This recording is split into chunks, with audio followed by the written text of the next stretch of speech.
I'd like to introduce Richard Hull, who is the relatively new executive producer at the Flying Fruit Fly Circus. Richard.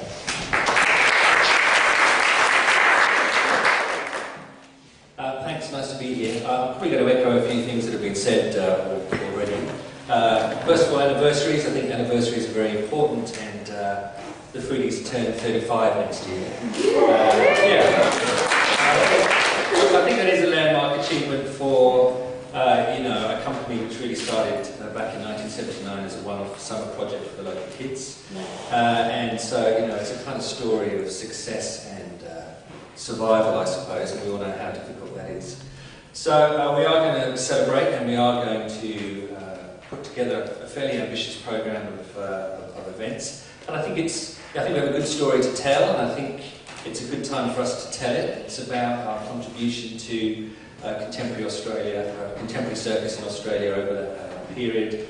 It's about the work that we do with the young kids, of course, and I think it's just telling that, reminding people of that rich and rather colourful history that we have. So I feel it's a good time. I feel that we're in quite a good place. The National Cultural Policy, if you remember that, did afford us some new funding. So rather like NICA, it's given us a 4-year agreement which has certainly provided some security for our future planning. I think that's a really important thing for our company, and it means that we can plan ahead with a little bit more confidence, and that we do move closer to properly resourcing and funding our national youth service.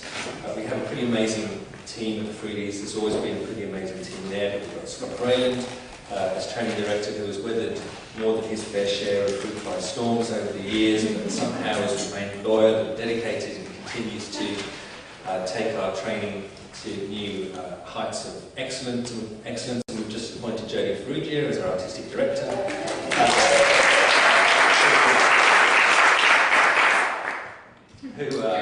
Who comes to the company with an already demonstrated commitment to the Fruities, but also a great kind of experience around directing choreography and youth arts practice.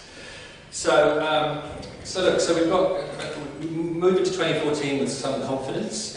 Some of our key projects are Circus Under My Bed, which is a new show that we're presenting in Sydney Opera House in January, directed by Jodie with 16 of our young artists, and we're playing at the Opera House for 2 weeks. And it's exciting for us to be at the Opera House. It's also an exciting project because we'll be sharing the studio space with another show, with the Soiree. And I think that will be an interesting experience. I'm not sure who's more worried.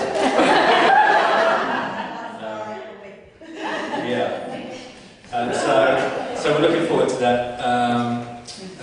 We've just announced a partnership with Skinny Fish Music in the Northern Territory to develop the Warunga Festival Circus project up there, which will mean that we'll be working with some of the young Indigenous kids in Warunga and around the Katherine area, and delivering a performance of some kind for the Warunga Festival in 2014, and we hope that will develop into an ongoing relationship that we can continue that commitment going forward. Our other show, Control Delete, also directed by Jodie, also with 16 mostly different young artists, will be going on tour. A big tour for us, not like the Circus Oz, epic scale of tours, but we're going to 12 towns and cities next year in Queensland, New South Wales and Victoria, and that'll certainly be our biggest tour for many years. And I'm kind of reluctant to announce a festival when there's clearly quite a lot of festivals going on already, but we are going to do a festival next year to celebrate our 35th anniversary, and the theme of our festival is vaudeville in particular, and look, there's probably a whole dialogue and discussion and debate around exactly what vaudeville is and exactly where it fits into circus, contemporary circus, and into the history and culture of circus, but I think it's an exciting idea. It's about small shows in some respects and small spaces, and maybe just a different way of thinking about how we perform. But vaudeville's kind of everywhere in shows like the Soiree and Cantina, and infuses everything we do really. So that's, and we're also involved in a national training project next year, so we'll move that from July to September. There's 2 weeks of intensive circus training and then a festival weekend in October. So just to kind of finish, I think the important thing around that is that I've been talking to Spaghetti Circus about the Mullum Festival, and because I think it's important that, you know, that we do have a communication and a dialogue with each other. We don't want to compete with the Mullum Circus Festival, we want it to be a complementary event. So we'll be talking about should we be successful? I don't know, it might be a disaster. Should we be successful, then we'd like it to be a biannual event that complements the Mullum Festival in alternate years.